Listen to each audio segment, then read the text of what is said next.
Judges say it all of the time. People say it all of the time. I say it all of the time.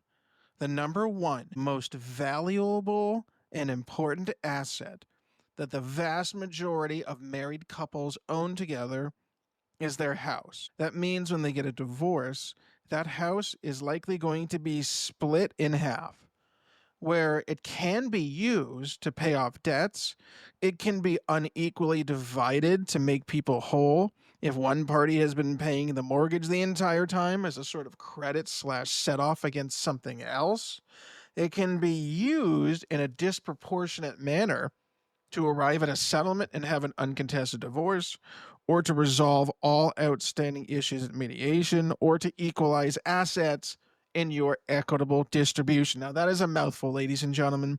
Please forgive me for just giving you a 10,000, 30,000, 50,000 foot view of how equitable distribution works with a marital home and all of the various options. Back to the point.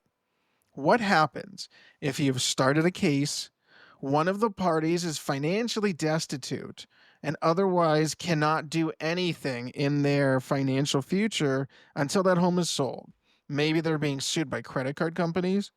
Maybe they need to move out of that marital home and have a new apartment lease or a home lease, or maybe they intend to purchase a new property, new land, anything.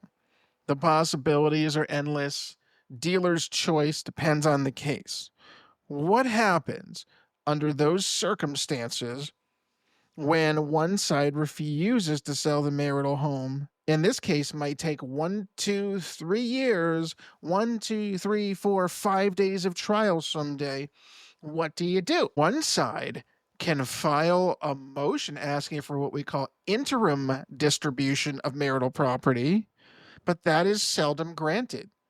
The reason it is seldom granted, and I'm not going to get too deep into the woods, is this can be used as a defense or as an offense, depending on which side of the aisle you are litigating on. Most people, including attorneys, do not read statutory law and do not always research case law to the fullest extent necessary. This means that many people file a motion that is defective and it will never pass the smell test if the other side recognizes it and the judge agrees. That will likely cause the motion can't really be dismissed, but the motion can be delayed, the motion can be denied, and that is the likely outcome.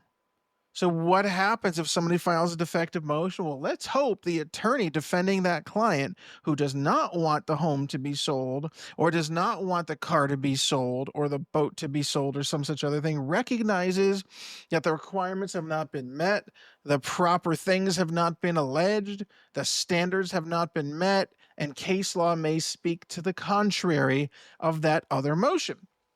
But again, that could be punitive for the party that really needs that relief. On the other hand, talk about a bargaining position. If you can block the sale of the home and the other party needs it badly, maybe that other side is willing to do an unequal distribution, a 60-40, a 70-30, an 80-20, just to get out of Dodge and make themselves whole again while the proceedings are ongoing.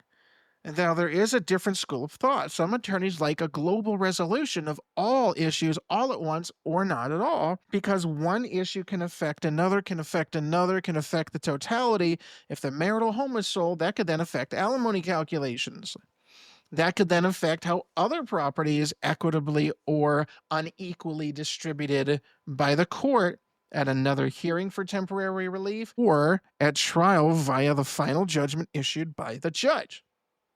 This is not a simple issue, but the decision should be clear if two parties can work together and come up with some reasonable resolution. If both parties need the funds and both parties want to move on and both parties agree to the sale of the marital home, then that issue can be resolved fairly quickly. You can bake into the cake the payment of all of those marital debts. You can bake into the cake payment of student loan debts, credit card debts, personal loans. You can make sure that the mortgage and HELOCs and everything else are paid off. There are so many possibilities for how this money, if there's substantial equity in the marital home, can be used to benefit both parties. with the understanding that that money can be used to further litigation on something else, which may be one of those reasons why some careful lawyers want there to be a global resolution as well, so that all issues can be decided at the same time.